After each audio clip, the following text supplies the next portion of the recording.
어머님, 죄송하지만 오늘 잔치는 진행할 수 없습니다. 제 목소리가 5성급 호텔 연회장 입구에 울려 퍼졌습니다. 화려한 한복을 입은 시어머니가 제 앞을 가로막았습니다. 서윤아, 미쳤어? 지금 하객들이 다 왔는데. 법원 결정입니다. 이 연회장 제 멤버십으로 예약된 곳이거든요. 옆에 선 남편이 제 팔을 잡으려 했습니다. 서윤아, 제발 그만해. 어머니 칠순인데. 칠순잔치요? 아니면 당신 재혼 발표장이요. 순간 남편의 얼굴이 하얗게 질렸습니다. 그 옆에 서 있던 20대의 젊은 여자가 황급히 뒤로 물러섰습니다. 뭐라고? 오늘 새 며느리 소개하시려던 거 다 알아요. 제 돈으로 제 자리를 빼앗으려던 거 말이에요. 그때 법원 집달관이 공고문을 붙이기 시작했습니다. 행사장 사용 중지라는 글자가 선명했습니다. 연회장 조명이 하나씩 꺼져갔고 하객들의 웅성거림이 커졌습니다. 안 돼, 이럴 수 없어. 시어머니가 비명을 질렀지만 이미 늦었습니다. 5년 동안 저를 부엌대기 취급하고 제 돈을 당연하게 여기고 제 자리에 불륜 상대를 앉히려던 그들의 계획이 무너지는 순간이었습니다. 어머님, 그들은 몰랐죠. 진짜 주인이 누구인지. 그리고 며느리가 얼마나 무서운 사람인지 말이에요. 여러분의 구독, 좋아요는 더 많은 사연을 만드는 힘이 됩니다. 시퀀스 1 6천만 7천자. 안녕하세요. 저는 한소윤입니다. 35살, 결혼 5년 차 전업주부였습니다. 아니, 정확히 말하면 전업주부처럼 보이는 사람이었죠. 2024년 늦가을, 제 삶이 완전히 뒤집힌 그날을 여러분께 들려드리려 합니다. 그날은 토요일 오후였습니다. 저는 거실 소파에 앉아 시어머니 박금자 여사의 전화를 받고 있었습니다. 통화는 짧았지만 그 안에 담긴 무게는 결코 가볍지 않았습니다. 서윤아, 다음 주 토요일 그랜드 엠파이어 호텔 메인 연회장 예약 잘 됐는지 확인 좀 해줘. 칠순 잔치 준비 다 잘 됐는지도 확인해주고. 저는 천천히 대답했습니다. 네, 어머님. 알겠습니다. 그리고 너는 당일에 음식 잘 나오고 있는지만 확인만 하면 돼. 하객 응대는 나래가 할 거야. 너는 뒤에서 음식이나 체크하고 집에서 하던 대로 부엌대기다 생각해. 가슴이 철렁했지만 저는 내라고만 했습니다. 시어머니는 만족스럽게 전화를 끊었고 저는 핸드폰을 내려놓은 채 한참을 멍하니 앉아 있었습니다. 5년 동안 익숙해진 감정이었습니다. 모욕당하는 것에 대한 무감각함이요. 그런데 그때 문자 한 통이 도착했습니다. 호텔에서 온 예약 확인 문자였는데 거기에는 초대장 명단 파일이 첨부되어 있었습니다. 저는 무심코 파일을 열었고 스크롤을 내리다가 손이 멈췄습니다. 강혜미. 낯선 이름이었습니다. 시댁 친척 중에도 제가 아는 지인 중에도 그런 이름은 없었습니다. 명단을 다시 확인했습니다. 강혜미, 29세, VIP 테이블 배정. 혜미 씨는 일반 하객이 아니라 가족석에 앉는 사람이었습니다. 이상하네. 저는 곧바로 호텔에 전화를 걸었습니다. 담당 매니저가 친절하게 설명했습니다. 네, 고객님. 해당 분은 박금자 여사님께서 직접 추가하신 VIP 명단이십니다. 특별 배려 요청도 들어와 있고요. 특별 배려요? 네. 메인 테이블 옆자리에 배치하고 꽃다발 증정도 준비하라고 하셨습니다. 전화를 끊은 뒤 저는 곧바로 남편 이진호에게 연락했습니다. 진호는 회사에 있다고 했지만 목소리에는 묘한 긴장감이 섞여 있었습니다. 여보, 칠순 잔치 명단에 강혜미라는 사람이 있는데 누구예요? 강혜미? 응. 어머님이 VIP 테이블에 앉히셨던데. 진호는 잠시 침묵하더니 어색하게 웃으며 말했습니다. 아, 그 사람? 사업상 파트너야. 어머니가 알아서 초대하신 것 같은데 사업상 파트너를 칠순잔치에 왜 불러요? 그것도 가족석에? 그냥 인맥 관리 차원이지 뭐. 너무 신경 쓰지 마. 이상한데요. 어머님이 직접 꽃다발까지 준비하라고 하셨어요. 진호의 목소리가 날카로워졌습니다. 서윤아, 그런 거 일일이 캐묻지 말고 그냥 준비나 해. 내일은 예약 확인하고 당일에 부엌 고조하는 거잖아. 그 말에 저는 입을 다물었습니다. 하지만 무언가 잘못되어 간다는 느낌을 지울 수 없었습니다. 저는 그날 밤 잠을 이루지 못했습니다. 새벽 2시 남편이 화장실에 간 사이 저는 그의 핸드폰을 집어 들었습니다. 비밀번호는 이미 알고 있었습니다. 제 생일이었으니까요. 카카오톡을 열었습니다. 대화 목록 상단에 캠이라는 이름이 보였습니다. 저는 떨리는 손으로 그 대화방을 눌렀습니다. 오빠, 토요일 기대돼. 드디어 어머님 앞에서 공식적으로 인사드리는 거잖아. 그래. 이번 칠순 잔치가 우리한테는 새로운 시작이야. 서윤 언니는 어떻게 해요? 그날 오나요? 부엌에서 일만 시킬 거야. 하객들 앞에는 안 나오게. 다행이다. 나 긴장돼서 어쩔 줄 모르겠어.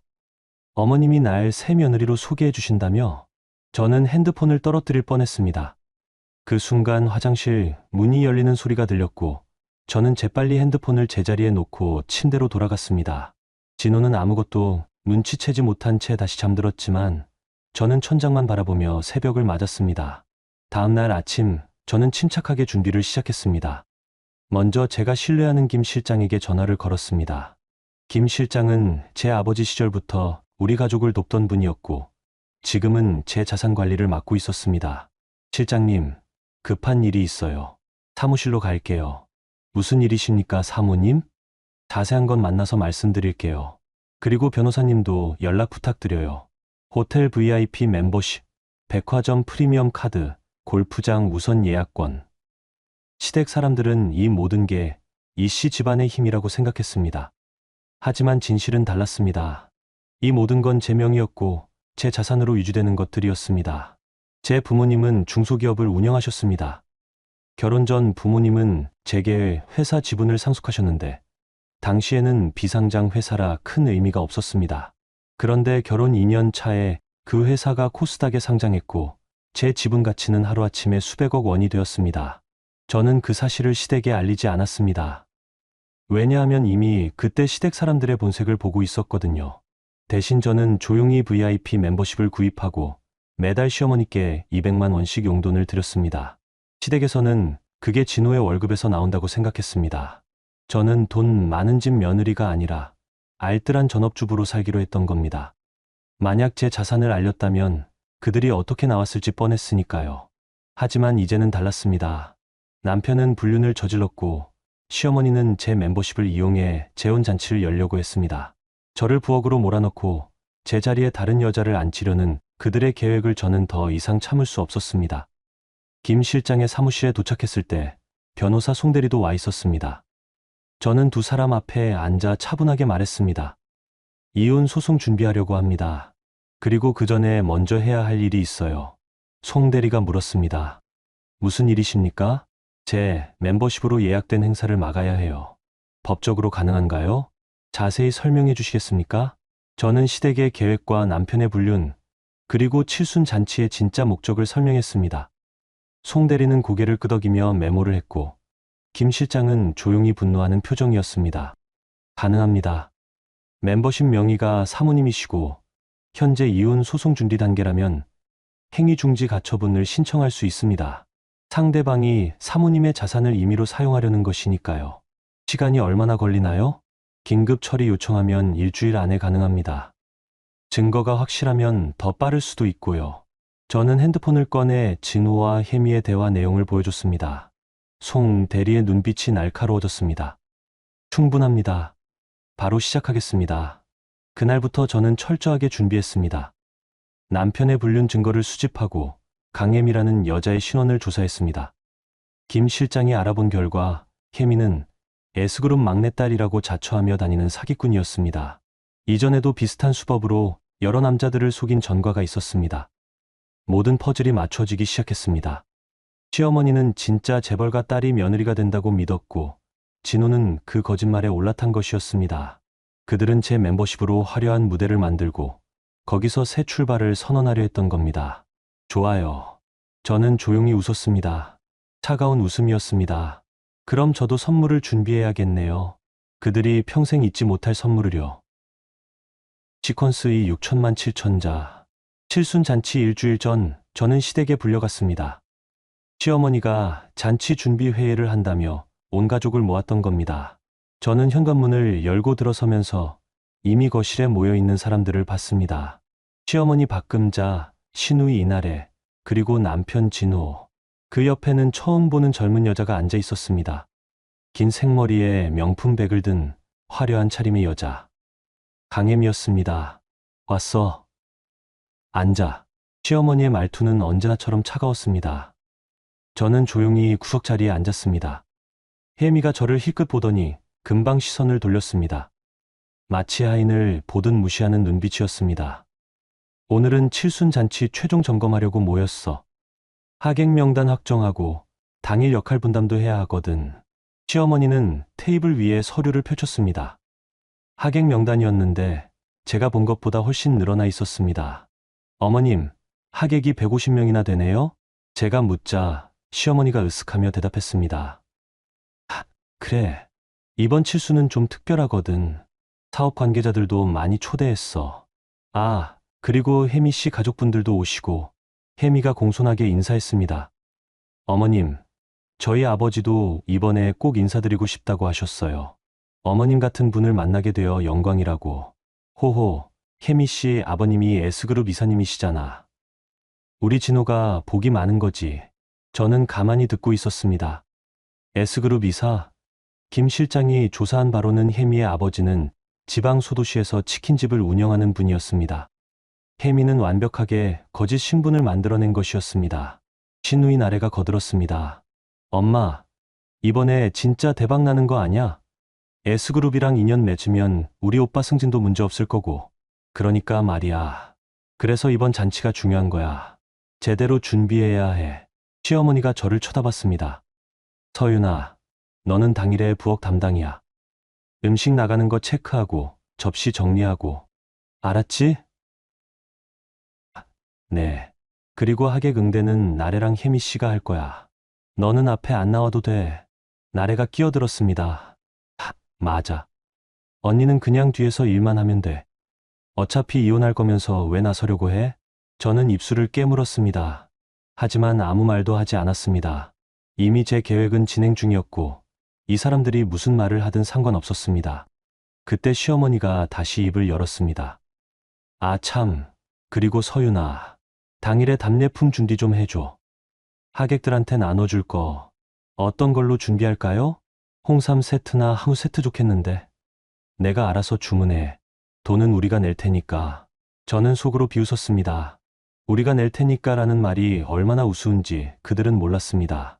지난 5년간 시댁에 들어간 돈이 얼마인지, 매달 들인 용돈이 어디서 나온 건지 그들은 전혀 모르고 있었습니다.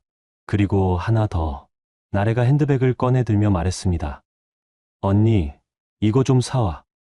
명품관 갔다가 마음에 드는 거 봤는데 카드 한도 초과됐더라고. 그녀가 보여준 건 백화점 명품 가방 사진이었습니다. 가격표를 보니 450만 원이었습니다. 나래야, 그건 좀... 뭐가 좀?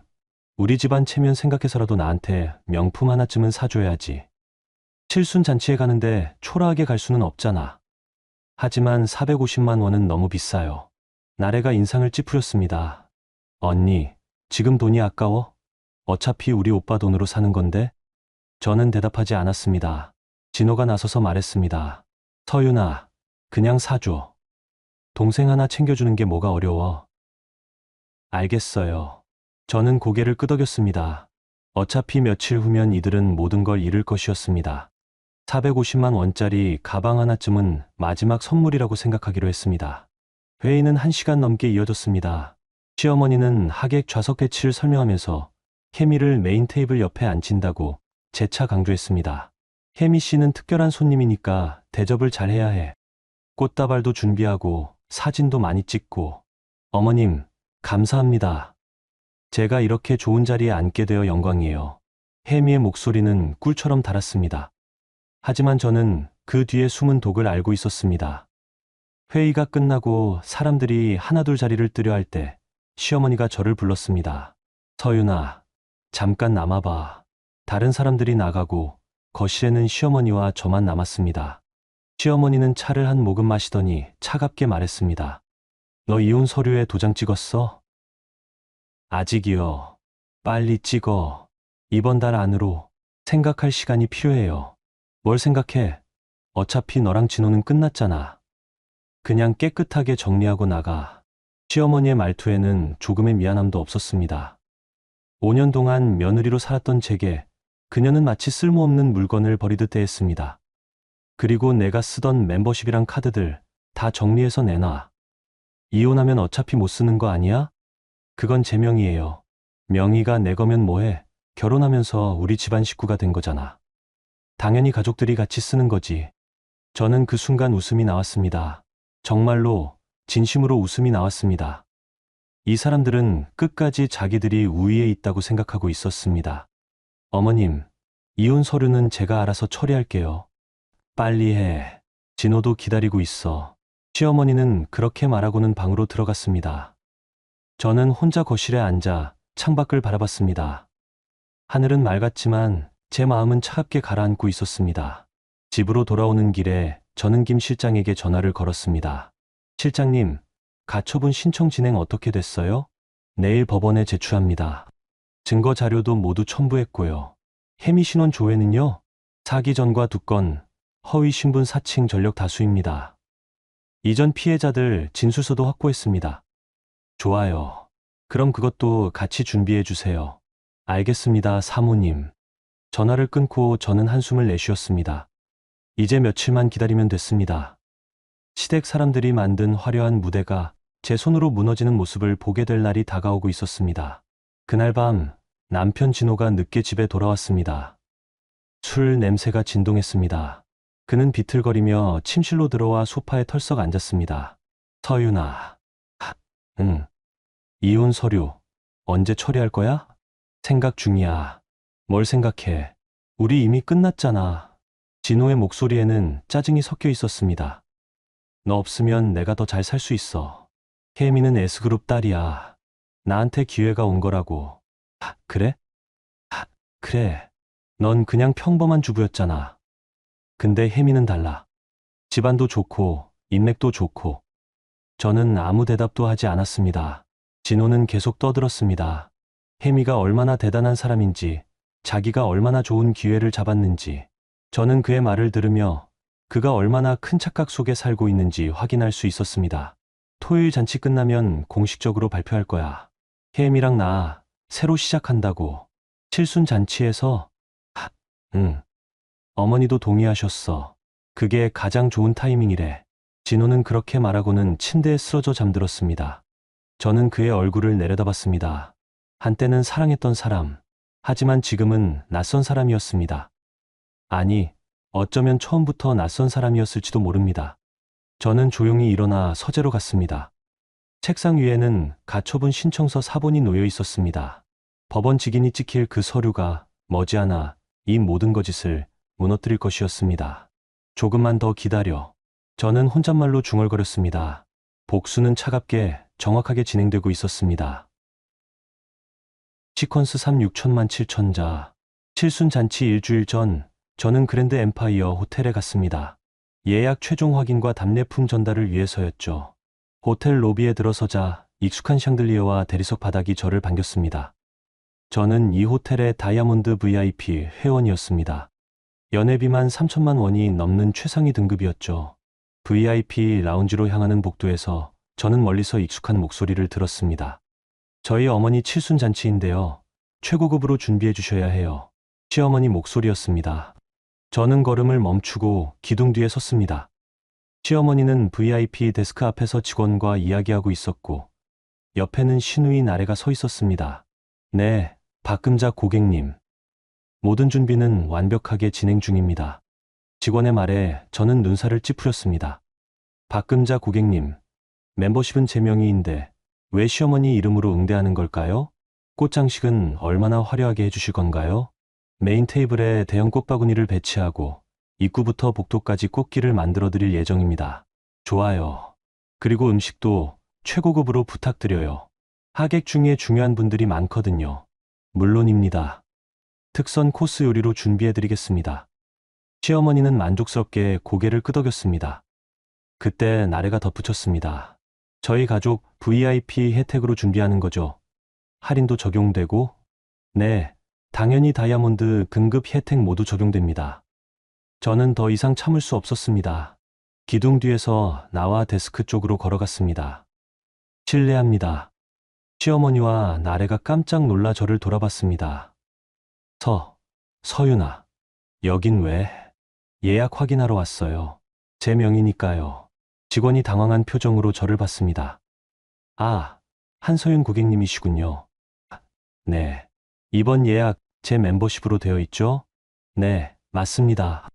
시어머니가 끼어들었습니다. 서윤아, 그게 무슨 소리야? 가족이면 다 같이 쓰는 거지. 멤버십은 본인만 사용할 수 있어요, 어머님.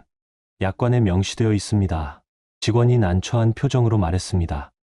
사실 규정상으로는 맞는 말씀이십니다. 다만 가족 동반과 가족명의 사용은 다릅니다. 제 목소리는 차갑게 식어 있었습니다. 시어머니의 얼굴이 붉어졌습니다. 넌 지금 뭐 하는 거야? 시어머니 칠순잔치에 트집 잡으려고? 트집이 아니라 사실을 말씀드리는 거예요. 나래가 비웃듯 말했습니다. 언니, 진짜 너무하네. 어차피 우리 오빠 돈으로 유지하는 멤버십 아니야? 제 돈입니다. 이 멤버십, 제 자산으로 유지하는 겁니다. 진호, 오빠 월급이랑은 상관없어요. 시어머니와 나래가 얼어붙었습니다. 하지만 금방 시어머니가 코웃음을 쳤습니다. 에이, 그럴 리가. 내가 무슨 돈이 있어? 확인해 보시면 알 수 있어요. 저는 직원에게 말했습니다. 멤버십 결제 내역 조회 가능한가요? 네, 가능합니다. 본인 확인 후에 신분증 여기 있습니다. 저는 신분증을 내밀었고 직원은 컴퓨터를 확인했습니다. 잠시 후 직원이 조심스럽게 말했습니다. 한서윤 고객님 명의로 결제되고 있습니다. 지난 5년간 연회비와 각종 부대 비용 모두요. 시어머니의 얼굴이 창백해졌습니다. 나래는 믿을 수 없다는 표정으로 저를 봤습니다. 그럼 그동안 우리가 쓴 VIP 혜택은 전부 제 명의로 사용하신 겁니다. 침묵이 흘렀습니다. 시어머니가 겨우 입을 열었습니다. 그래도 가족인데 뭘 그렇게. 어머님, 저한테 이혼 서류에 도장 찍으라고 하셨죠? 그건 이혼하면 가족 아니잖아요. 그럼 이 멤버십도 못 쓰시는 거예요. 시어머니의 입술이 파르르 떨렸습니다. 나래가 다급하게 말했습니다. 엄마, 이거 큰일인데 토요일 잔치는 어떻게 해? 진정해. 아직 이혼 안 했잖아. 시어머니는 애써 침착함을 유지하려 했지만 목소리는 떨리고 있었습니다. 서윤아, 우리 집에 가서 얘기하자. 여기서 이러는 거 아니야. 전 갈 일 없어요. 필요한 얘기는 여기서 다 됐습니다. 저는 직원에게 고개를 끄덕이고 라운지로 향했습니다. 뒤에서 시어머니와 나래가 웅성거리는 소리가 들렸지만 저는 돌아보지 않았습니다. VIP 라운지에 앉아 커피를 마시는데 핸드폰이 울렸습니다. 남편 진호였습니다. 여보, 지금 어디야? 호텔이야. 호텔. 거기서 뭐해? 어머니한테 이상한 말 한 거 사실이야? 이상한 말이 아니라 사실 말한 거야. 넌 미쳤어. 칠순잔치 앞두고 이럴 거야? 진호의 목소리는 화로 가득 차 있었습니다. 나한테 왜 화를 내? 내 돈으로 내 멤버십 쓰는 게 잘못이야? 지금 그게 중요해. 가족 망신시키려고 작정했어? 망신. 내가? 저는 웃음이 나왔습니다. 당신이 불륜 저지르고 어머님이 칠순잔치를 재혼 달표장으로 만들려는 건 망신이 아니야? 진호가 말문이 막혔습니다. 잠시 침묵이 흐른 뒤 그가 낮게 말했습니다. 서윤아, 내가 뭘 할 수 있는지 알아? 넌 그냥 평범한 주부야. 우리 없으면 아무것도 아니라고. 그래? 그래. 그러니까 얌전히 있어. 토요일 잔치 때 부엌만 보고 이혼 서류에 도장 찍으면 위자료 좀 챙겨줄게. 얼마? 5천만 원 정도? 저는 핸드폰을 귀에서 떼고 화면을 봤습니다. 5천만 원. 제가 가진 자산의 1000분의 1도 안 되는 금액이었습니다. 이 사람은 정말 끝까지 저를 모르고 있었습니다. 생각해 볼게. 빨리 생각해. 시간 없어. 진호는 전화를 끊었습니다. 저는 핸드폰을 내려놓고 창밖을 바라봤습니다. 서울의 야경이 아름답게 펼쳐져 있었습니다. 이 도시 어딘가에서 진호와 혜미는 제 몰락을 꿈꾸고 있을 것입니다. 하지만 그들은 몰랐습니다. 진짜 몰락은 그들에게 다가오고 있다는 것을요. 라운지를 나서는데 김 실장에게서 문자가 왔습니다. 가처분 신청 접수 완료. 긴급 심리 요청했습니다. 저는 조용히 미소 지었습니다. 이제 시작이었습니다. 그날 저녁 집에 돌아왔을 때 진호는 거실에서 술을 마시고 있었습니다. 테이블 위에는 소주병이 여러 개 놓여 있었습니다. 왔어. 응. 서윤아, 우리 진지하게 얘기 좀 하자. 진호가 소파를 가리켰습니다. 저는 그 맞은편에 앉았습니다. 뭘? 이혼 조건 말이야. 내가 원하는 게 뭐야? 내가 원하는 게, 응. 돈, 아파트, 말해봐. 저는 그를 바라봤습니다. 취한 눈빛, 헝클어진 머리, 풀어헤쳐진 넥타이. 이 사람이 한때는 멋있어 보였습니다. 하지만 지금은 그저 불쌍해 보일 뿐이었습니다. 난 아무것도 원하지 않아. 뭐, 당신한테서 받을 건 아무것도 없어. 그냥 깨끗하게 끝내고 싶어. 그럼 왜 자꾸 문제를 만들어? 내가 문제를 만든 게 아니야. 당신이 만든 거지. 진호가 소주잔을 단숨에 비웠습니다. 알았어. 그럼 토요일까지만 참아. 잔치 끝나면 바로 이혼 서류 처리하자. 그래. 저는 조용히 대답하고 방으로 들어갔습니다. 침대에 누워 천장을 바라보는데 핸드폰이 다시 울렸습니다. 송 변호사였습니다. 사모님, 좋은 소식입니다. 법원에서 긴급 심리 날짜 잡혔습니다. 모레 오전 10시입니다. 그럼 토요일 전에 결정이 나올 수 있나요? 충분히 가능합니다. 증거가 명확하니까요. 감사합니다, 변호사님. 저는 전화를 끊고 눈을 감았습니다. 며칠만 더 기다리면 됐습니다. 토요일, 그들이 만든 화려한 무대가 무너지는 순간을 보게 될 것입니다. 그리고 그때 저는 제 인생의 주도권을 되찾을 것입니다. 시퀀스 4 6천만 7천자. 칠순잔치 전날 밤이었습니다. 저는 시댁에 다시 불려갔습니다. 시어머니가 마지막 준비 점검을 한다며 온 가족을 소집했던 겁니다. 저는 현관문을 열고 들어서면서 이미 익숙해진 냉랭한 공기를 느꼈습니다. 거실에는 시어머니, 시누이 나래, 그리고 남편 진호가 앉아 있었습니다. 테이블 위에는 내일 입을 한복들이 펼쳐져 있었습니다. 왔어. 앉아. 시어머니의 말투는 여전히 차가웠지만 며칠 전보다는 조금 조심스러웠습니다. 아마도 호텔에서 있었던 일 때문일 것입니다. 서윤아, 내일 내가 입을 한복이야. 시어머니가 가장 구석에 놓인 한복을 가리켰습니다. 색이 바랜 회색빛 한복이었습니다. 다른 사람들의 화려한 한복과는 대조적이었습니다. 이걸 입으라고요? 그래. 너는 부엌 담당이니까 화려할 필요 없잖아. 음식 튈 수도 있고. 나래가 비웃듯 말했습니다. 언니, 그냥 편한 옷 입어. 어차피 하객들 앞에 안 나갈 거잖아. 저는 한복을 집어들었습니다. 천이 낡아서 윤기가 없었고 구석에는 얼룩까지 있었습니다. 이 한복은 시어머니가 10년 전에 입던 옷이었습니다. 네, 알겠습니다. 저는 담담하게 대답했습니다. 시어머니가 의외라는 표정으로 저를 봤습니다. 아마도 제가 항의할 거라 생각했던 모양입니다. 그리고 내일 일정 확인할게. 아침 9시에 호텔 도착해서 주방 점검하고 10시부터 음식 준비 감독하고 하객들 오는 12시부터는 부엌에서 대기. 알았지? 네. 잔치 시작하면 절대 밖에 나오지 마. 하객들한테 얼굴 비치면 안 돼. 왜요? 시어머니가 인상을 찌푸렸습니다. 왜긴 뭐가 왜야? 이혼할 사람이 칠순잔치에 나서는 게 말이 돼? 진호가 거들었습니다. 서윤아, 어머니 말씀대로 해. 너도 불편하잖아. 저는 그들을 차례로 바라봤습니다. 시어머니의 오만한 표정, 나래의 비웃음, 진호의 무관심. 이 사람들은 끝까지 저를 투명인간 취급하고 있었습니다. 알겠습니다. 부엌에만 있을게요. 그래, 그게 낫지. 시어머니가 만족스럽게 고개를 끄덕였습니다. 그때 나래가 핸드백을 꺼내 들며 말했습니다. 참, 언니. 내가 지난번에 부탁한 가방 사왔어? 아직이요. 뭐? 아직? 나래의 목소리가 높아졌습니다. 언니, 내일 잔치인데 아직도 안 샀어? 나 그거 입고 가려고 했는데 450만 원짜리 가방을 하루 만에 사오라고요? 그럼 뭐 어때? 언니 카드로 그냥 긁으면 되잖아. 저는 가방을 여러 카드를 꺼냈습니다. 백화점 VIP 카드였습니다. 나래가 그동안 제 명의로 써왔던 카드였죠. 이 카드 말하는 거죠? 응. 저는 카드를 테이블 위에 올려놓았습니다. 이제 못 써요. 뭐, 한도 정지시켰어요. 어제부터요. 나래의 얼굴이 붉어졌습니다. 언니, 미쳤어. 왜 그런 짓을 해? 제 카드니까요. 제 마음대로 할 수 있죠. 시어머니가 끼어들었습니다. 서윤아, 장난 그만해. 당장 한도 풀어. 안 됩니다.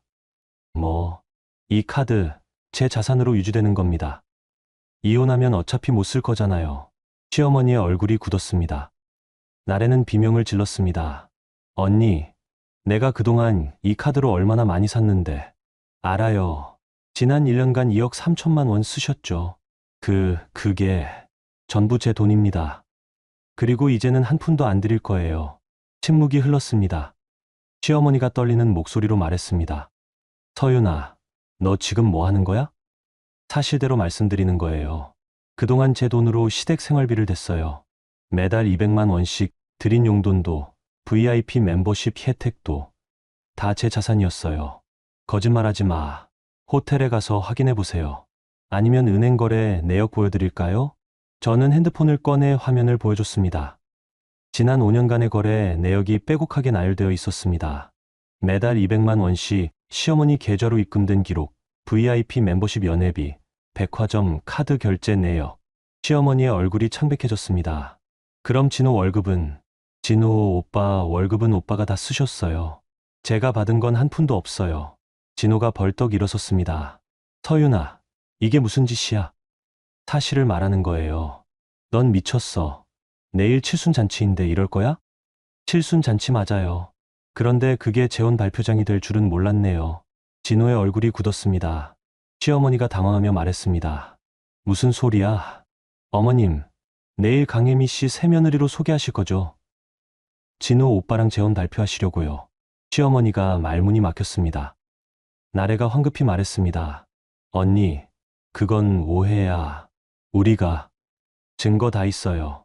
진호 오빠 핸드폰 대화 내용, 혜미 씨 신원 조회 결과.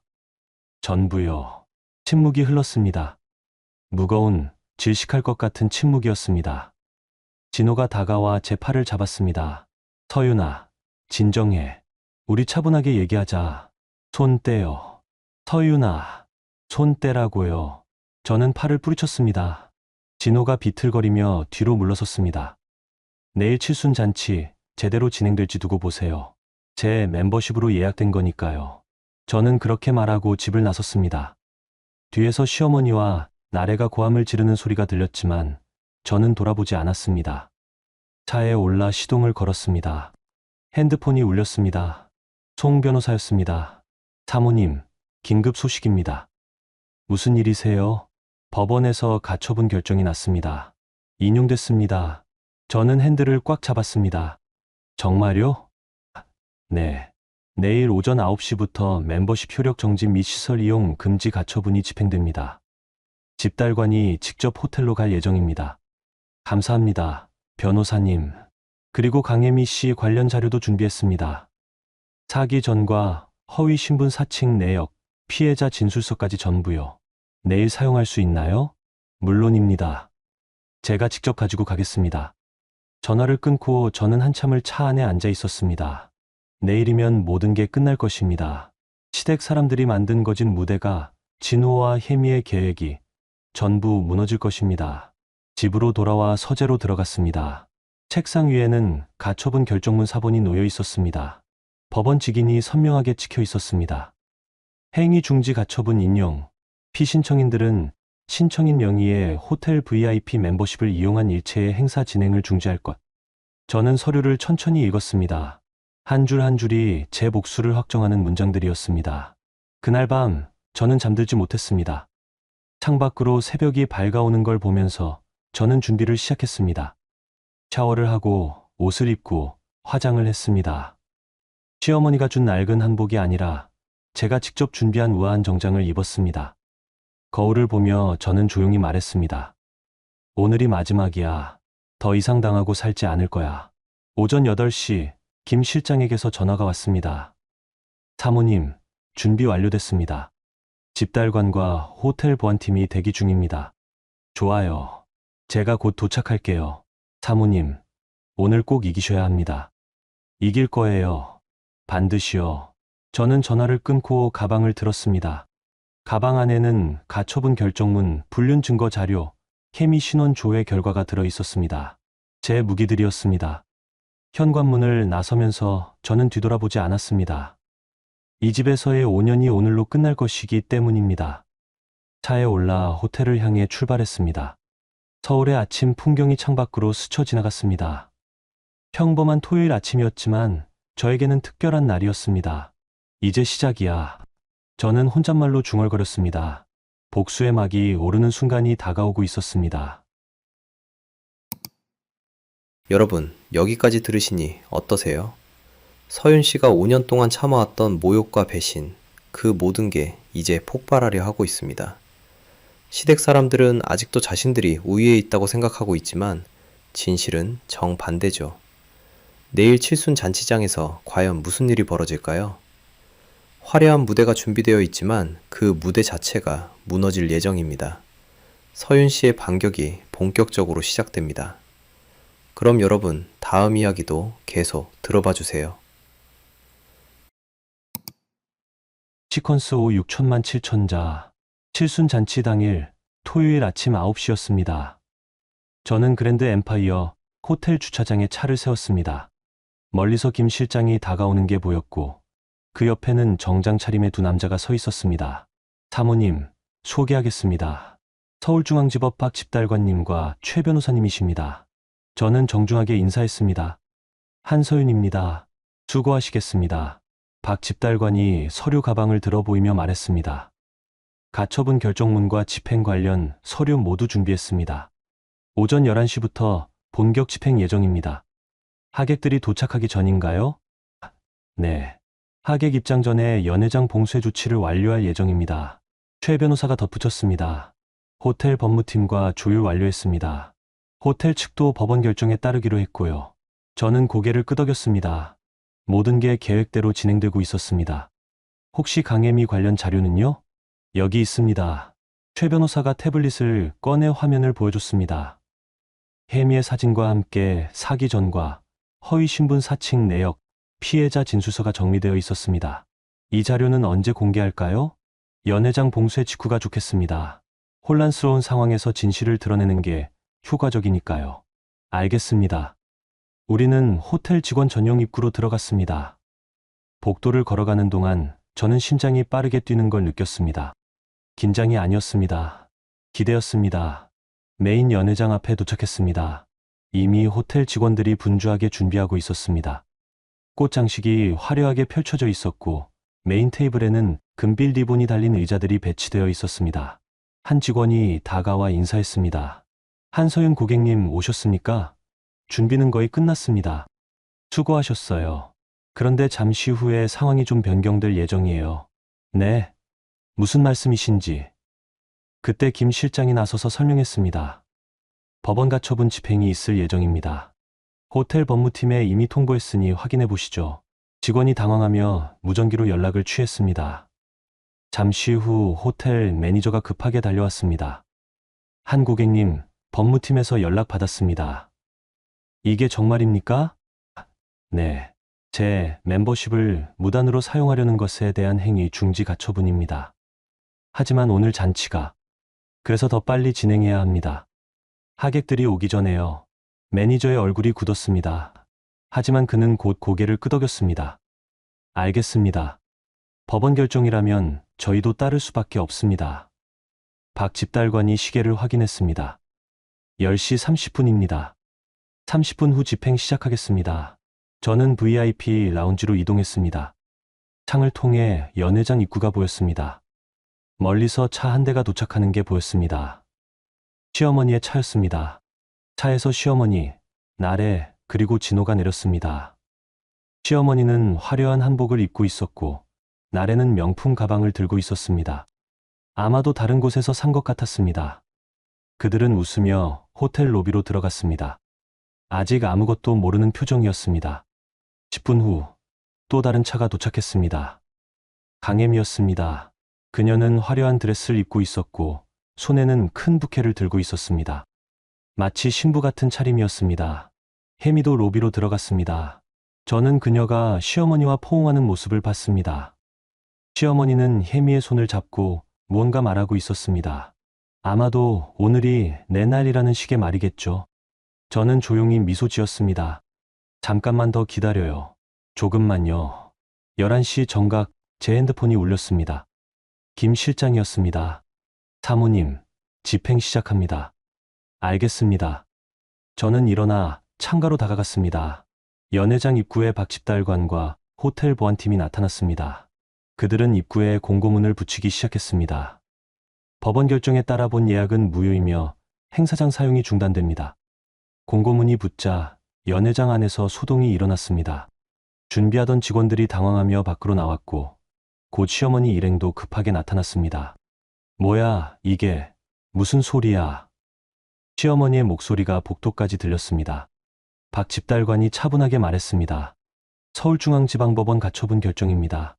한서윤 씨 명의의 멤버십을 이용한 행사 진행을 중지하라는 명령입니다. 한서윤, 그게 무슨 귀댁 며느리분이십니다. 현재 이혼 소송 준비 중이시고 멤버십 무단 사용에 대한 행위 중지를 신청하셨습니다. 시어머니의 얼굴이 하얗게 질렸습니다. 진호가 앞으로 나섰습니다. 잠깐만요. 오늘 칠순잔치인데 이럴 수 있어요? 하객들이 다 오는데 죄송합니다. 법원 결정이라 저희도 어쩔 수 없습니다. 법원 결정이 뭐가 중요해? 지금 당장 저 공고문 떼요. 진호가 소리를 질렀지만 보안 요원들이 그를 막아섰습니다. 고객님, 진정하십시오. 법원 집행을 방해하시면 처벌받으실 수 있습니다. 나래가 울먹이며 말했습니다. 엄마 어떡해? 하객들 1시간 후면 오는데. 시어머니는 떨리는 손으로 핸드폰을 꺼냈습니다. 아마도 저에게 전화하려는 것 같았습니다. 하지만 제 전화는 꺼져 있었습니다. 그때 혜미가 나타났습니다. 어머님, 무슨 일이세요? 혜미야, 큰일 났어. 연회장을 못 쓰게 됐어. 네, 어떻게 그럴 수가. 혜미의 얼굴도 창백해졌습니다. 그녀는 재빨리 주변을 둘러봤습니다. 아마도 도망칠 구멍을 찾는 것 같았습니다. 박 집달관이 계속 설명했습니다. 본 멤버십은 한소윤 씨 개인 명의로 등록되어 있으며 타인이 임의로 사용할 수 없습니다. 현재 이혼 소송 준비 단계에서 상대방이 신청인의 자산을 무단으로 사용하려 한 것이므로 법원은 이를 중지하라고 명령했습니다. 그럼 오늘 잔치는 진행할 수 없습니다. 침묵이 흘렀습니다. 무거운 절망적인 침묵이었습니다. 저는 라운지에서 그 모습을 지켜봤습니다. 시어머니의 무너진 표정, 진호의 당황한 모습, 나래의 눈물, 혜미의 불안한 시선. 모든 게 제 계획대로 진행되고 있었습니다. 그때 제 옆에 김 실장이 나타났습니다. 사모님, 이제 가시겠습니까? 아직이요. 아직 끝나지 않았어요. 무슨 말씀이신지 진실을 보여줘야죠. 강혜미가 누구인지, 그들이 무슨 계획을 세웠는지. 김 실장이 고개를 끄덕였습니다. 준비되어 있습니다. 저는 라운지를 나섰습니다. 복도를 걸어 연회장 입구로 향했습니다. 시어머니 일행이 여전히 집달관과 다투고 있었습니다. 제가 나타나자 모두의 시선이 저에게 쏠렸습니다. 서윤아, 시어머니가 제 이름을 불렀습니다. 분노와 당황이 섞인 목소리였습니다. 어머님, 저는 차분하게 인사했습니다. 이게 다 내 짓이야? 네, 제 멤버십이니까요. 넌 미쳤어. 칠순잔치를 망치다니. 칠순잔치가 아니라 재혼 발표장 아니었나요? 시어머니의 입이 다물어졌습니다. 진호가 제 앞으로 다가왔습니다. 서윤아, 제발 그만해. 우리 얘기 좀 하자. 이제 더 이상 얘기할 것 없어요. 저는 이혼할 거예요. 그리고 제 자산도 지킬 거고요. 내 자산, 그게 다 우리 집안 덕분 아니야? 아니에요. 제 부모님이 물려주신 거예요. 당신들은 한 푼도 기여하지 않았어요. 나래가 비명을 질렀습니다. 언니가 그렇게 돈이 많았어. 우리한테 왜 숨긴 거야? 숨긴 게 아니라 말할 필요가 없었던 거예요. 이미 당신들이 어떤 사람들인지 알고 있었으니까요. 혜미가 조용히 뒤로 물러서려 했습니다. 하지만 저는 그녀를 놓칠 생각이 없었습니다. 강혜미 씨. 혜미가 굳은 표정으로 저를 봤습니다. 네. S그룹 막내딸이라고 하셨죠? 네. 거짓말이에요. 혜미의 얼굴이 창백해졌습니다. 뭐라고요? 당신은 사기꾼이에요. 이전에도 비슷한 수법으로 여러 남자들을 속였죠. 그건 거짓말이에요. 증거 있어요. 저는 김 실장에게 눈짓했습니다. 김 실장이 태블릿을 꺼내 들었습니다. 이게 뭐예요? 시어머니가 태블릿을 보더니 얼굴이 굳었습니다. 거기에는 혜미의 사기 전과와 허위 신분 사칭 내역이 상세하게 정리되어 있었습니다. 이건 강혜미, 본명 강미선, 사기 전과 2건, 허위 신분 사칭 다수. S그룹과는 아무 관계 없는 사람입니다. 침묵이 흘렀습니다. 시어머니가 혜미를 돌아봤습니다. 혜미야, 이게 사실이야? 혜미는 대답하지 못했습니다. 그녀의 침묵이 모든 것을 증명했습니다. 진호가 비틀거리며 벽에 기댔습니다. 이럴 수가. 저는 그들을 차례로 바라봤습니다. 이제 아시겠어요? 당신들이 얼마나 큰 착각 속에 살았는지. 시어머니가 주저앉았습니다. 5년 동안 며느리를 무시하고 멤버십을 당연하게 여기고 재혼 잔치까지 계획했던 그 오만함이 한순간에 무너지는 순간이었습니다.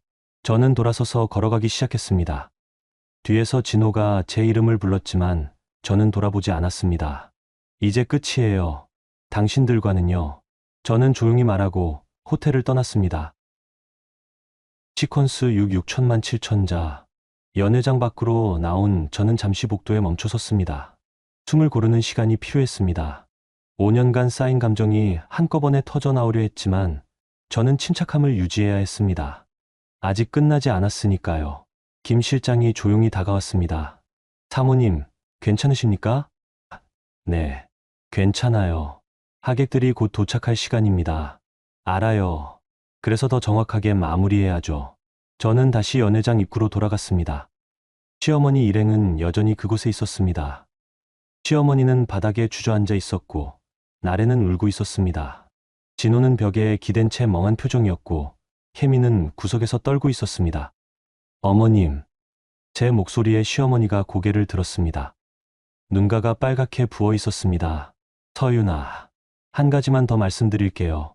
저는 핸드백에서 서류 봉투를 꺼냈습니다. 이건 뭐냐? 지난 5년간 제가 시댁에 지원한 금액 내역서예요. 매달 드린 용돈 200만 원, VIP 멤버십 연회비와 이용료, 백화점 카드 결제 내역, 전부 합치면 12억 7천만 원입니다. 시어머니의 눈이 커졌습니다. 12억? 네. 그리고 이건 반환 청구서예요. 이혼 소송과 함께 제출할 예정입니다. 반환 청구? 제 돈이었으니까요.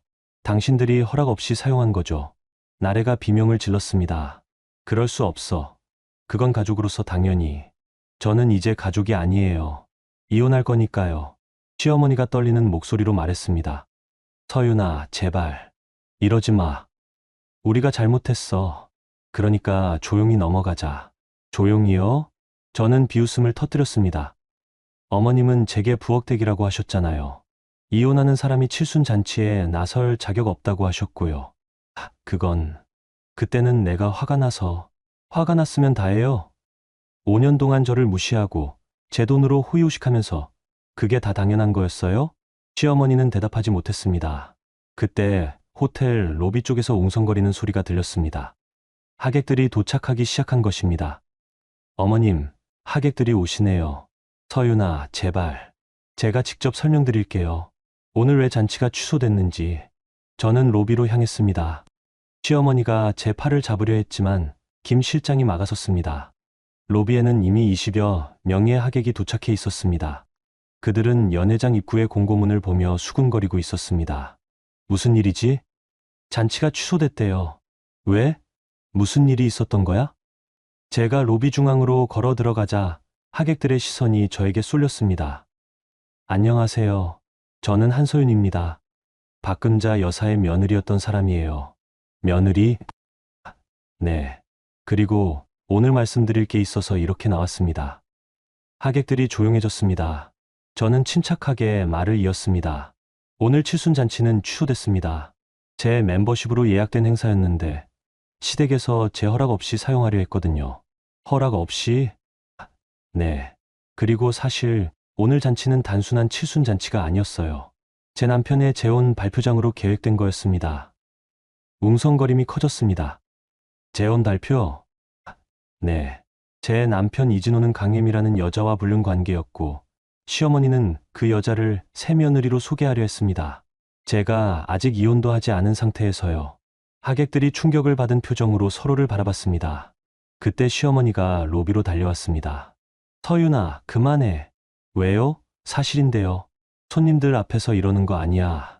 어머님은 손님들 앞에서 저를 부엌대기로 만들려 하셨잖아요. 이게 뭐가 다릅니까? 시어머니가 말문이 막혔습니다. 저는 하객들을 향해 다시 말했습니다. 그리고 강혜미라는 여자는 사기꾼입니다. S그룹 막내딸이라고 거짓말하며 제 남편과 시댁을 속였어요. 증거도 있습니다. 김 실장이 태블릿을 들고 와서 하객 몇 명에게 보여줬습니다. 하객들의 표정이 점점 굳어갔습니다. 이럴 수가. 완전히 속은 거네요. 진호가 로비로 뛰어들어왔습니다. 서윤아, 당장 그만둬. 왜요? 당신이 한 짓인데.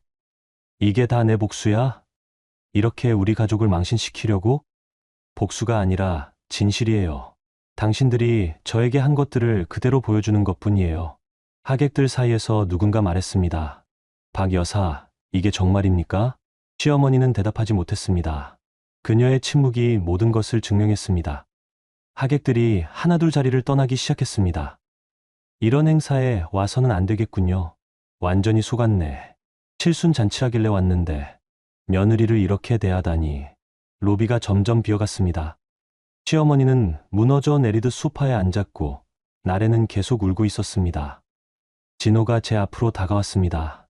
서윤아, 내가 이기고 싶었던 거야? 이제 만족해? 아니요. 아직 안 끝났어요.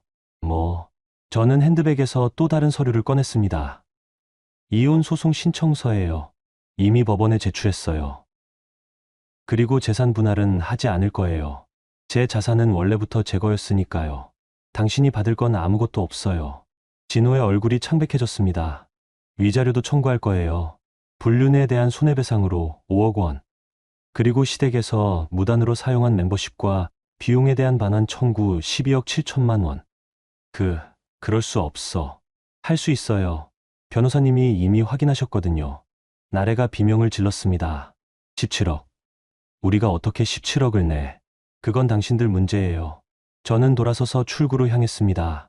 뒤에서 시어머니가 제 이름을 불렀지만 저는 멈추지 않았습니다. 호텔 밖으로 나오자 차가운 공기가 제 얼굴을 스쳤습니다. 저는 깊게 숨을 들이마셨습니다. 5년 만에 처음으로 자유로운 숨이었습니다. 김 실장이 차 문을 열어줬습니다. 사모님, 수고하셨습니다. 아직 끝나지 않았어요. 실장님, 무슨 말씀이신지. 진실은 많은 사람들이 알아야 해요. 그래야 이런 일이 다시 일어나지 않으니까요. 저는 차에 올라 핸드폰을 꺼냈습니다. 그리고 SNS에 간단한 글을 올렸습니다. 오늘 제 시어머니의 칠순잔치가 있었습니다. 하지만 그 잔치는 제 남편의 재혼 달표장으로 계획된 것이었죠. 저는 그들의 계획을 막았습니다. 제 멤버십으로 예약된 행사였으니까요. 진실은 언제나 드러나기 마련입니다. 그리고 저는 이제 자유입니다. 글을 올리고 핸드폰을 내려놓자 곧바로 댓글과 공유가 폭발적으로 늘어났습니다. 대단하세요. 잘하셨어요. 응원합니다. 저도 비슷한 경험이 있어요. 용기 내주셔서 감사합니다. 저는 창밖을 바라봤습니다. 서울의 거리가 평화롭게 흘러가고 있었습니다. 이제 새로운 시작이에요. 저는 혼잣말로 중얼거렸습니다. 그리고 차는 조용히 출발했습니다. 시퀀스 7 6천만 7천자. 호텔을 떠난 저는 법률사무소로 향했습니다. 송 변호사와 최종 정리를 해야 했으니까요. 차 안에서 제 핸드폰은 계속 울렸습니다. 진호, 시어머니, 나래 모두 제게 전화를 걸었지만 저는 받지 않았습니다. 더 이상 그들과 할 말은 없었습니다. 법률사무소에 도착하자 송 변호사가 회의실에서 기다리고 있었습니다. 사모님, 수고 많으셨습니다. 변호사님, 진행 상황 어떻게 됐나요? 완벽합니다. 가처분 집행이 문제없이 완료됐고 이혼 소송 신청서도 접수됐습니다. 송 변호사가 서류 뭉치를 펼쳤습니다. 위자료 5억, 멤버십 무단 사용에 대한 반환 청구 12억 7천만 원, 총 17억 7천만 원 청구입니다. 상대방이 감당할 수 있을까요? 어려울 겁니다. 이진호 씨의 재산은 아파트 하나와 예금 3천만 원 정도예요. 박금자 여사도 마찬가지고요. 그럼 재산 압류와 경매 절차로 갈 가능성이 높습니다. 아파트 팔고 예금 압류하고 그래도 부족하면 급여 압류까지 갈 수 있습니다. 저는 잠시 침묵했습니다. 가혹한 처벌이었지만 그들이 저에게 한 것을 생각하면 정당한 대가였습니다. 그리고 강혜미 씨 관련해서는 형사 고소 진행하겠습니다. 사기죄로요. 증거가 충분합니까? 넘칩니다. 이전 피해자들 진술서, 허위 신분 사칭 증거, 진호 씨와의 금전거래 내역까지 실현 가능성이 높습니다. 저는 고개를 끄덕였습니다. 그럼 진행해 주세요. 알겠습니다. 그리고 사모님, 네. 오늘 SNS에 올리신 글, 반응이 폭발적입니다. 조회수가 이미 100만을 넘었고요. 그래요? 네. 언론사에서도 연락이 오고 있습니다. 인터뷰 요청이 많고요. 거절해 주세요. 저는 조용히 정리하고 싶어요. 알겠습니다. 회의를 마치고 사무실을 나서는데 김 실장이 차 앞에서 기다리고 있었습니다. 사모님, 시댁에서 다시 연락이 왔습니다. 내용이 뭔가요? 만나서 얘기하고 싶다고 합니다. 사과하겠다고요. 거절하세요. 더 이상 만날 이유가 없어요. 알겠습니다. 차에 올라 집으로 향했습니다. 아니, 이제는 집이라고 부를 수 없는 곳이었습니다. 진호와 함께 살던 아파트는 이미 제게 아무 의미 없는 공간이었으니까요. 아파트에 도착해 짐을 싸기 시작했습니다. 옷, 책, 개인 물품들. 많지 않았습니다. 5년을 살았지만 정작 제 것이라고 할 만한 게 별로 없었던 겁니다. 짐을 싸는 동안 저는 이 집에서의 시간들을 떠올렸습니다. 결혼 첫날의 설렘, 시댁 식구들과의 첫 만남, 그리고 서서히 깨져가던 환상들. 모든 게 주마등처럼 스쳐 지나갔습니다. 현관문이 열리는 소리가 들렸습니다. 진호였습니다. 서윤아. 그의 목소리는 지쳐 있었습니다. 저는 짐 싸는 것을 멈추고 그를 바라봤습니다. 뭐하러 왔어요? 우리. 얘기 좀 하자. 더 이상 할 얘기 없어요. 서윤아, 제발. 나도 잘못했어. 미안해. 진호가 제 손을 잡으려 했지만 저는 손을 뿌리쳤습니다. 미안하다고 끝나요? 당신이 한 일이 그렇게 가벼워요? 나도 알아. 내가 잘못했어. 그런데 뭐요? 7억은 너무 과해. 우리가 어떻게 그 돈을 내? 저는 웃음이 나왔습니다. 과해요? 제가 5년 동안 시댁에 쓴 돈이 12억이 넘어요. 그리고 불륜 위자료 5억은 법적으로 정당한 금액이에요. 하지만 우리 어머니까지 파산하실 거야. 그건 어머님이 선택한 거예요. 저를 무시하고 제 돈을 당연하게 여기고 재혼 잔치까지 계획한 건 어머님이잖아요. 진호가 주저앉았습니다. 서윤아, 제발. 조금만 봐줘. 우리 어머니 연세도 있으시고 연세가 있으면 며느리를 모욕해도 돼요? 불륜을 도와도 돼요? 그건 아니지만 당신들은 한 번도 저를 가족으로 대하지 않았어요. 저는 그냥 돈줄이었을 뿐이죠. 이제 그 대가를 치르는 거예요. 저는 짐을 다 쌌습니다. 캐리어 2개와 가방 하나. 5년의 흔적이 그게 전부였습니다. 저 갈게요. 열쇠는 테이블에 놔둘게요. 서윤아. 진호가 제 팔을 잡았습니다. 하지만 저는 차갑게 그를 바라봤습니다. 손 떼요. 안 그러면 경찰 부를 거예요. 진호의 손이 떨어졌습니다. 저는 짐을 끌고 현관문으로 향했습니다. 서윤아, 정말 이렇게 끝내는 거야? 저는 잠시 멈춰섰습니다. 뒤돌아보지 않고 말했습니다. 당신이 끝낸 거예요. 불륜을 저지르고 저를 배신한 순간. 그리고 저는 문을 열고 나갔습니다. 복도를 걷는 동안 뒤에서 진호가 우는 소리가 들렸습니다. 하지만 저는 돌아보지 않았습니다. 엘리베이터를 타고 내려가면서 저는 거울에 비친 제 얼굴을 봤습니다. 창백했지만 눈빛은 확고했습니다. 저는 올바른 선택을 한 것입니다. 지하 주차장에서 김 실장이 기다리고 있었습니다. 사모님, 어디로 가시겠습니까? 호텔로 가요. 당분간 거기서 지낼 거예요. 알겠습니다. 차가 출발했습니다. 아파트가 점점 멀어졌습니다. 저는 창밖을 바라보며 생각했습니다. 이제 정말 끝났구나. 그날 밤 호텔 스위트룸에서 저는 뉴스를 봤습니다. 놀랍게도 오늘 일인 뉴스에 나왔습니다. 한 여성이 시댁의 부당한 대우와 남편의 불륜에 맞서 법적 조치를 취해 화제가 되고 있습니다. SNS에 올라온 글이 100만 조회수를 넘겼고 많은 사람들이 응원을 보내고 있습니다. 화면에는 오늘 호텔 연회장 입구의 공고문 사진이 나왔습니다. 그리고 제가 올린 SNS 글도 소개됐습니다. 전문가들은 이번 사건이 가족 내 경제적 투명성과 배우자 간 신뢰의 중요성을 보여주는 사례라고 분석하고 있습니다. 저는 TV를 껐습니다. 유명해지고 싶지는 않았습니다. 다만 제 이야기가 누군가에게 용기가 되었으면 했습니다. 저처럼 부당한 대우를 받는 사람들에게요. 핸드폰이 울렸습니다. 모르는 번호였습니다. 여보세요? 한소윤 씨입니까? 저는 KBS 시사 프로그램 PD인데요. 죄송하지만 인터뷰는 사양하겠습니다. 아, 그렇지만 제 이야기는 이미 충분히 알려졌어요. 더 이상 공개할 건 없습니다. 전화를 끊고 저는 침대에 누웠습니다. 천장을 바라보며 저는 오늘 하루를 되돌아봤습니다. 칠순잔치 취소, 가처분 집행, 진실 폭로, 이혼 소송 신청. 모든 게 제 계획대로 진행됐습니다. 하지만 마음 한구석이 비어 있는 것 같았습니다. 이게 복수의 끝일까? 아니면 시작일까? 저는 눈을 감았습니다. 내일부터는 진짜 제 인생이 시작될 것입니다. 더 이상 누구의 며느리도 누구의 아내도 아닌 한소윤으로 살아가는 삶이요. 시퀀스 8 6천만 7천자. 일주일이 지났습니다. 그 사이 많은 일들이 있었습니다. 이혼 소송이 본격적으로 시작됐고 강혜미는 사기죄로 구속됐습니다. 시댁에서는 매일같이 연락이 왔지만 저는 모두 무시했습니다. 그리고 오늘 저는 특별한 장소에 왔습니다. 다시 그랜드 엠파이어 호텔이었습니다. 하지만 이번에는 다른 목적이었죠. 호텔 로비에는 지난주 칠순잔치에 왔던 하객들이 다시 모여 있었습니다. 저는 그들을 초대했습니다. 진실을 제대로 알리기 위해서였습니다. 여러분, 오늘 와주셔서 감사합니다. 제 인사에 하객들이 고개를 끄덕였습니다. 지난주에 있었던 일, 많이 놀라셨죠? 네, 정말 충격이었어요. 저도 마찬가지였습니다. 하지만 진실을 알리는 게 중요하다고 생각했어요. 그래서 여러분을 다시 초대했습니다. 저는 준비한 자료들을 나눠줬습니다.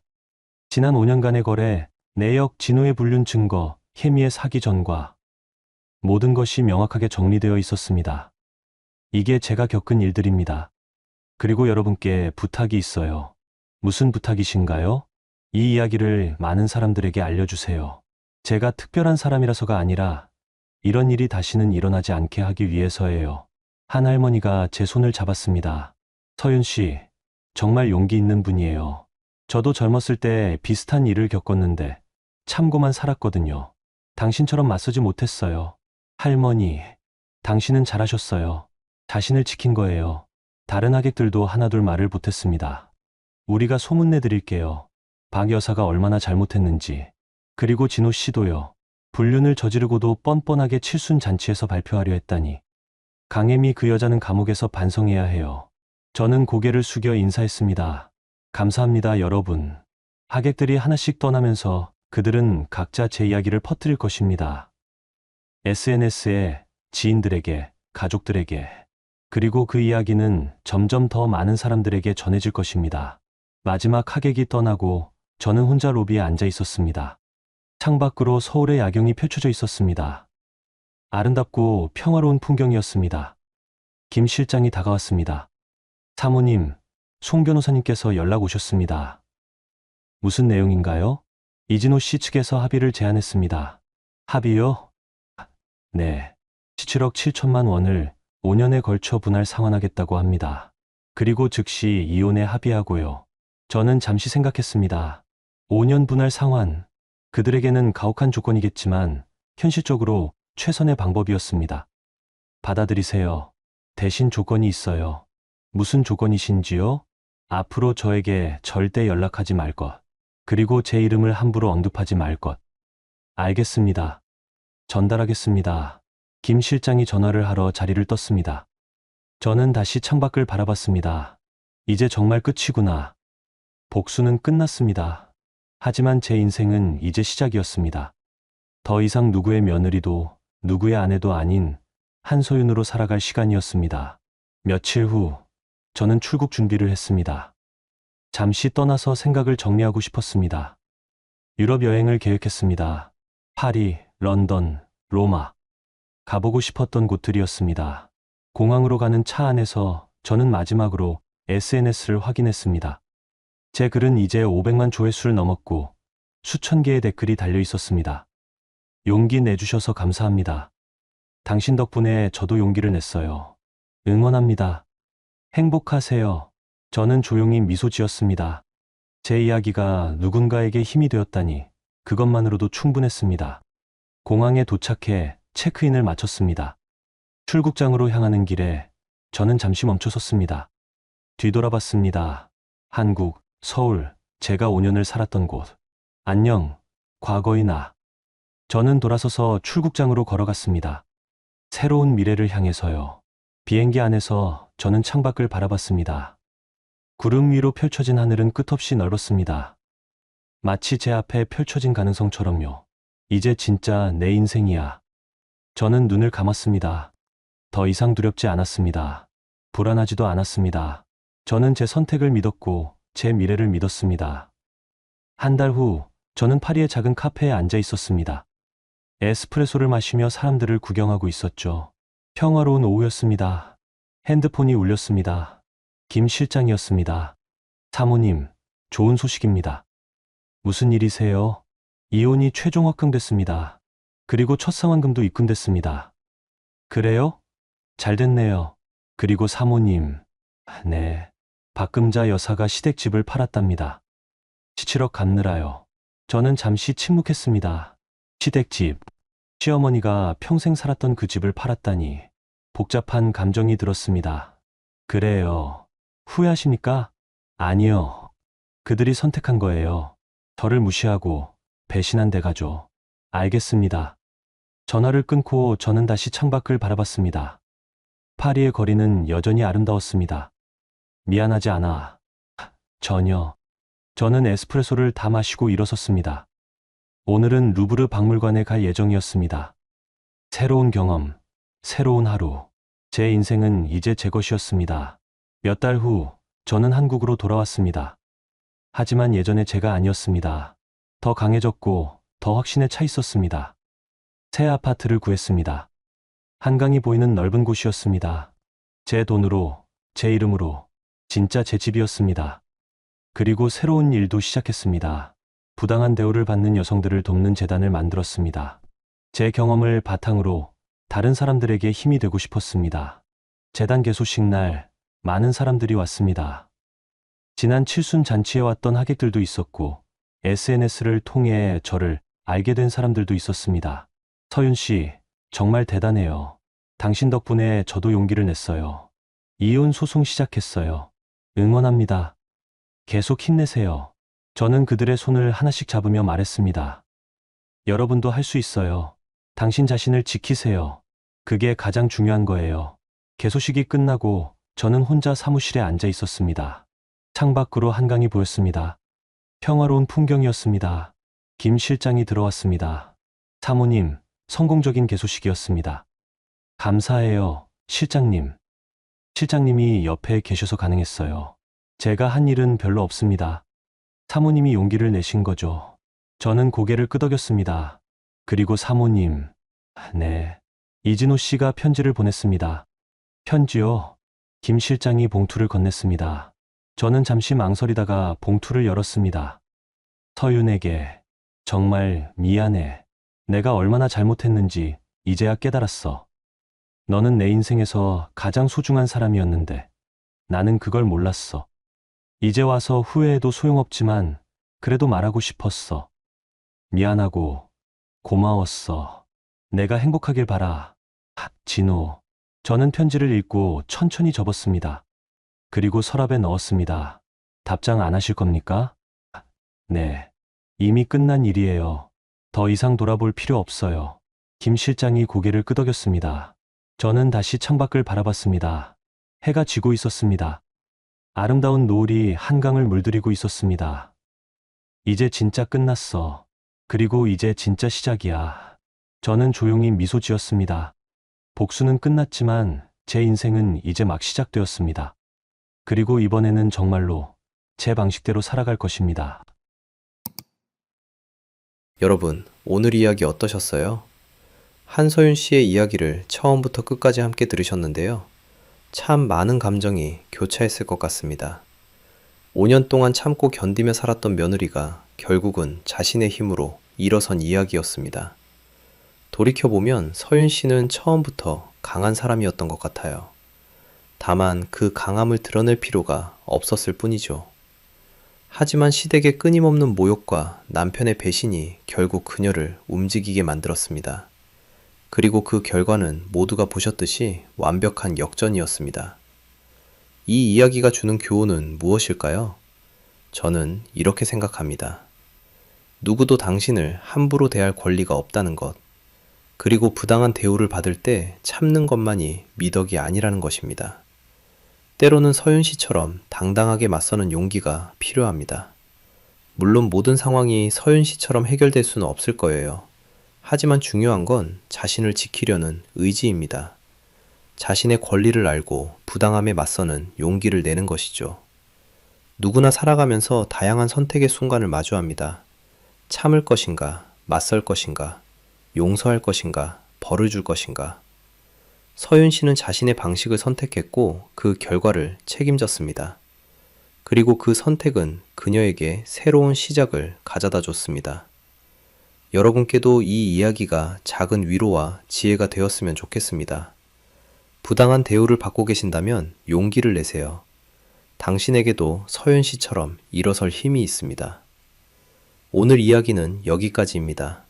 들어주셔서 감사합니다. 구독과 좋아요 부탁드립니다.